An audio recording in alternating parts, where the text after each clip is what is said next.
25 de agosto de 1944. El Tercer Ejército de los Estados Unidos había recorrido casi 650 kilómetros en apenas 3 semanas. Las columnas blindadas avanzaban al este y al sur de París, cortando rutas de retirada alemanas, capturando depósitos de suministros intactos y empujando a un enemigo que ya no luchaba por el terreno, sino por escapar. Para muchos oficiales aliados, la guerra en Europa Occidental parecía decidida. Las fuerzas alemanas en Francia estaban desintegrándose. Unidades enteras abandonaban vehículos, artillería y munición en las carreteras mientras huían hacia el este. Informes interceptados hablaban de comandantes que ya no podían localizar a sus propias tropas. El frente alemán no estaba cediendo lentamente. Se estaba derrumbando. Entre las vanguardias estadounidenses y la frontera alemana no había una línea defensiva coherente. Solo columnas en retirada y caminos abiertos. Los informes que llegaban a Berlín eran desesperados. El comandante alemán en el oeste informó a Hitler que la situación en Francia era irrecuperable. El ejército ya no podía contener el avance aliado. Pero entonces, todo se detuvo. No por una contraofensiva alemana. No por una línea defensiva inesperada. No siquiera por un colapso logístico inmediato. Se detuvo por una decisión política. Durante 6 semanas, las fuerzas estadounidenses habían estado atrapadas en los setos de Normandía. Cada campo era una fortaleza. Cada camino estrecho estaba cubierto por fuego cruzado. El avance hacia el interior de Francia había sido lento y sangriento. Eso cambió el 25 de julio de 1944. Ese día, una ofensiva masiva rompió finalmente las líneas alemanas. El frente colapsó. En cuestión de horas, la guerra pasó de desgaste a persecución. Cuando el Tercer Ejército se activó a comienzos de agosto, no encontró una defensa organizada. Encontró espacio. Y lo explotó sin descanso. Las columnas blindadas avanzaban tan rápido que los controladores aéreos no podían seguir el movimiento del frente. Los comandantes de tanques conducían más allá de los mapas que se les habían entregado. Algunas unidades avanzaban 50 kilómetros en un solo día, atravesando brechas que los alemanes ya no podían cerrar. Para mediados de agosto, los propios comandantes alemanes reconocían que no tenían medios para detener el avance estadounidense. La pregunta ya no era si los aliados llegarían a Alemania, sino cuándo. Ese ritmo tenía un precio. El Tercer Ejército consumía cientos de miles de litros de combustible cada día. Sus líneas de suministro se extendían cientos de kilómetros hasta las playas de Normandía. Convoys de camiones circulaban día y noche, con conductores empujados más allá del agotamiento para mantener el avance. Aún así, no era suficiente. Hacia el 20 de agosto, las reservas de combustible comenzaron a caer peligrosamente. Los depósitos avanzados no podían reabastecerse al mismo ritmo que los tanques consumían gasolina. El comandante del Tercer Ejército tomó una decisión clara: seguir avanzando hasta que los tanques se quedaran literalmente sin combustible. Para él, el impulso era más importante que la cautela. Detenerse significaba darle tiempo al enemigo. Y el enemigo, aunque derrotado, aún respiraba. Durante esos días, la apuesta parecía funcionar. Las fuerzas alemanas se retiraban en pánico. La capital francesa estaba al alcance. Más allá de París se extendía un terreno abierto que conducía directamente a la frontera alemana. Oficiales escribían a casa convencidos de que la guerra terminaría antes de fin de año. Entonces, París se interpuso en el camino. Mientras los comandantes aliados debatían el siguiente paso, el mando alemán reaccionaba. Un oficial alemán fue enviado de urgencia al oeste con una misión casi imposible, salvar lo que quedaba del ejército. Encontró caos absoluto. Unidades dispersas, cadenas de mando rotas, carreteras llenas de restos de una retirada desordenada. Pero también observó algo inesperado. El avance estadounidense se estaba desacelerando. No por resistencia alemana, sino porque los estadounidenses estaban esperando. Órdenes empezaron a circular entre las fuerzas alemanas. Retirarse hacia el este. Reorganizarse. Ganar tiempo. Cada día sin ataque aliado era una oportunidad. Ese tiempo llegaría desde un lugar inesperado. París no era solo una ciudad. Era un símbolo.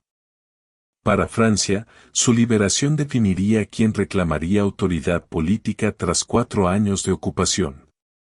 Para el liderazgo francés en el exilio, no era aceptable que la capital fuera liberada por tropas extranjeras. Cuando el liderazgo francés se reunió con el comandante supremo aliado, el mensaje fue directo. Las fuerzas francesas debían entrar en París primero. No por razones militares, sino políticas. La situación militar era clara. Las fuerzas estadounidenses estaban posicionadas para rodear la ciudad o asegurarla rápidamente sin alterar el avance hacia Alemania. Desde un punto de vista operativo, no había necesidad de detener el impulso. Pero la guerra no se libraba solo en el campo de batalla. La resistencia dentro de París ya se había levantado. Combates callejeros habían comenzado. Y existía un riesgo real, el comandante alemán de la ciudad tenía órdenes de destruir puentes y monumentos y el control se perdía. La elección no era simple. Permitir que la situación escalara sin apoyo aliado podía resultar en la destrucción de la ciudad. Negarse a reconocer el papel francés en su liberación amenazaba la cohesión de la alianza que sostenía toda la campaña. El comandante supremo entendía las consecuencias. Militarmente, la pausa era peligrosa. Políticamente, ignorar la demanda francesa podía ser desastroso. La decisión fue tomada. Las fuerzas francesas entrarían en París. Las fuerzas estadounidenses apoyarían, pero el avance hacia Alemania se detendría temporalmente. Suministros, combustible y atención logística serían desviados para sostener la liberación y alimentar a una ciudad de millones de personas. Cuando la orden llegó al tercer ejército, la reacción fue inmediata. El avance se detuvo. Tanques que habían estado en movimiento constante durante semanas quedaron inmóviles a los lados de las carreteras.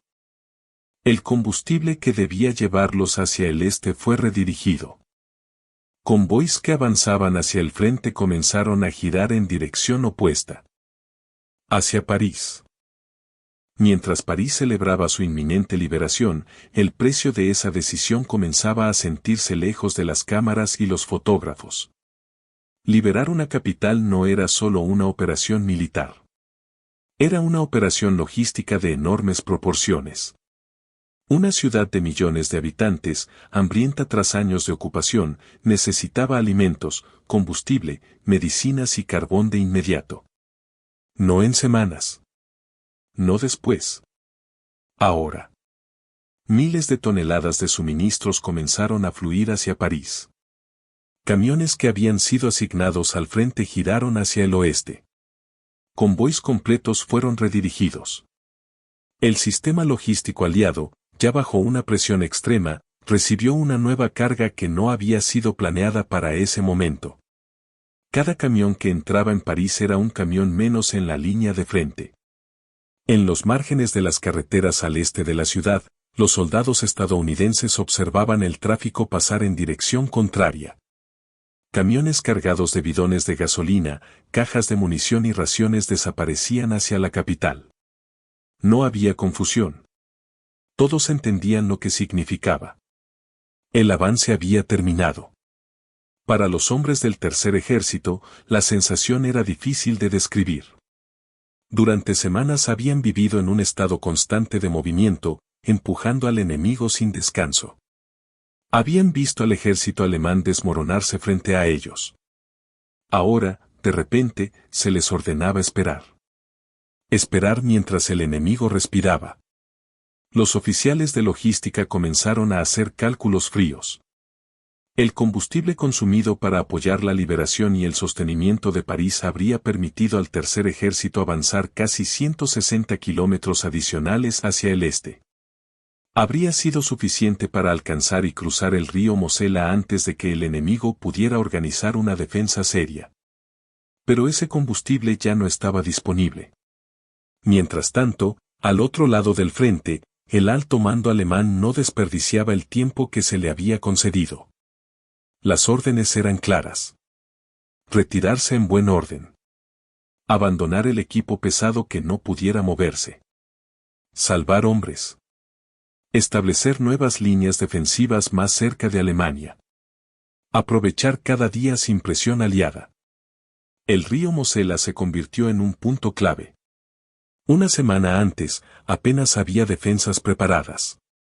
Ahora, unidades alemanas comenzaban a ocupar posiciones, desplegar artillería y preparar campos de tiro. Los ingenieros trabajaban día y noche reforzando puntos de cruce y fortificaciones improvisadas. Más al este, otra línea defensiva cobraba nueva vida. Durante años, Alemania había construido una extensa red de fortificaciones a lo largo de su frontera occidental. Búnkeres de hormigón, obstáculos antitanque, posiciones de ametralladoras. Esa línea había sido parcialmente abandonada, muchas de sus guarniciones reducidas a mínimos simbólicos. Ahora, volvía a llenarse. Unidades retiradas de Francia, reforzadas con tropas llegadas desde Alemania, comenzaron a ocupar esas posiciones. Donde antes había esqueletos de defensa, ahora había hombres decididos a resistir. Todo gracias al tiempo. El 25 de agosto de 1944, las fuerzas francesas entraron finalmente en París. La ciudad estalló en celebración. Multitudes llenaron las avenidas. Las campanas de las iglesias repicaron sin descanso. Las imágenes recorrieron el mundo. El líder francés caminó por la catedral, declarando a Francia liberada. Para la nación francesa, fue un momento histórico, profundamente necesario desde el punto de vista político y moral. Pero la guerra no se había detenido para celebrarlo. Mientras el mundo veía desfiles y banderas, al este de París los motores permanecían apagados. Los tanques estadounidenses, que habían sido el símbolo del avance imparable del verano, permanecían inmóviles. Los soldados limpiaban sus armas, reparaban equipos y esperaban órdenes que no llegaban. Cuando finalmente, el 28 de agosto, las unidades del tercer ejército recibieron permiso para avanzar de nuevo, la diferencia fue inmediata y brutal. El enemigo ya no huía. Las columnas estadounidenses se encontraron con fuego antitanque bien dirigido. Las carreteras estaban cubiertas por artillería. Las posiciones alemanas ya no eran improvisadas. Eran defensas organizadas. El río Mosela, que días antes podría haberse cruzado con pontones bajo una resistencia mínima, ahora estaba protegido por cañones y nidos de ametralladoras. Cada intento de cruce se convirtió en una operación costosa. Los informes de inteligencia confirmaron lo evidente. Las fuerzas alemanas que una semana antes estaban en desbandada ahora combatían desde posiciones preparadas. El enemigo había recuperado coherencia. Y el problema del combustible no había desaparecido. El desvío de suministros hacia París había agotado las reservas disponibles. El sistema de transporte, ya estirado al límite, no podía compensar la pérdida. A comienzos de septiembre, las unidades blindadas del tercer ejército comenzaron a quedarse sin gasolina justo cuando enfrentaban una resistencia creciente.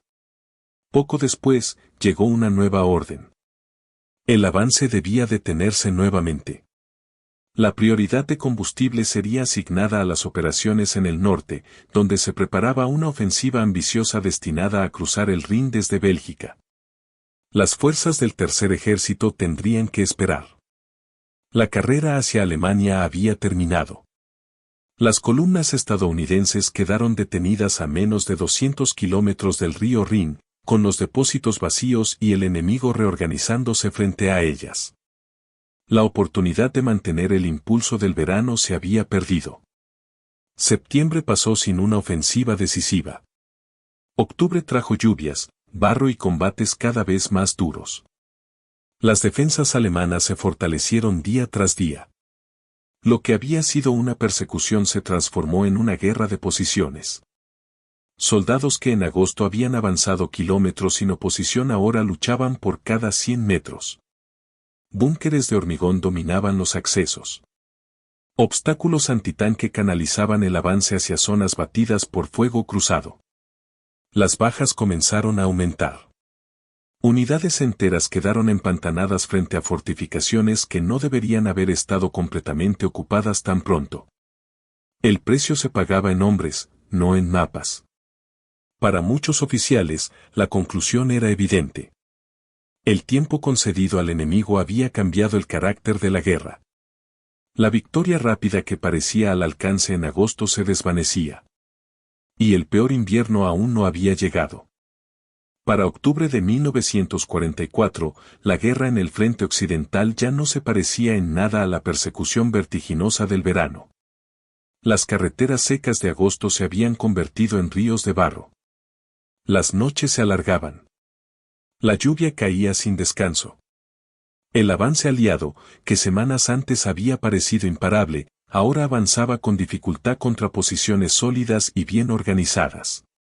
La línea Sigfrido, que durante meses había sido poco más que una línea simbólica en los mapas, se había transformado en una barrera real. Búnkeres de hormigón cubrían los accesos. Obstáculos antitanque canalizaban a las columnas blindadas hacia campos de tiro cuidadosamente preparados. Las ametralladoras dominaban cada aproximación. Para los soldados estadounidenses, el cambio fue brutal. En agosto, muchos habían avanzado kilómetros sin disparar un tiro. En octubre, luchaban durante días por ganar apenas unos cientos de metros. Cada búnker debía ser reducido con explosivos. Cada colina estaba registrada por artillería. Cada ataque costaba hombres. Las bajas comenzaron a acumularse. Oficiales que habían esperado cruzar Alemania en semanas ahora hablaban de meses. La guerra, que había parecido decidida, se había vuelto incierta otra vez. Mientras tanto, en el lado alemán, el tiempo ganado estaba siendo utilizado con una frialdad calculada. El mando alemán sabía que no podía ganar una guerra prolongada contra los recursos aliados. Pero también sabía que podía infligir suficientes pérdidas como para cambiar el curso político del conflicto. La clave era el tiempo. Durante septiembre y octubre, divisiones fueron reorganizadas, reforzadas y redistribuidas. Tropas que habían escapado de Francia fueron reagrupadas. Reservas entrenadas en Alemania fueron enviadas al frente occidental. Los depósitos de combustible y munición, aunque limitados, se concentraron para una operación específica. Los alemanes no planeaban defender cada kilómetro. Planeaban golpear. El clima jugaba a su favor. La aviación aliada, que había sido decisiva durante el verano, encontraba cada vez más difícil operar con eficacia. La niebla y las tormentas reducían su impacto. El terreno boscoso ofrecía ocultamiento. Todo se alineaba para una última apuesta. Para muchos soldados aliados, el invierno llegó antes de lo esperado. Equipos de verano seguían siendo utilizados. Ropa de abrigo y suministros médicos no siempre llegaban a tiempo. La cadena logística, aunque más robusta que la alemana, seguía estresada por meses de operaciones continuas y decisiones acumuladas. Los hombres cavaban posiciones poco profundas en un suelo empapado, sabiendo que pronto se congelaría.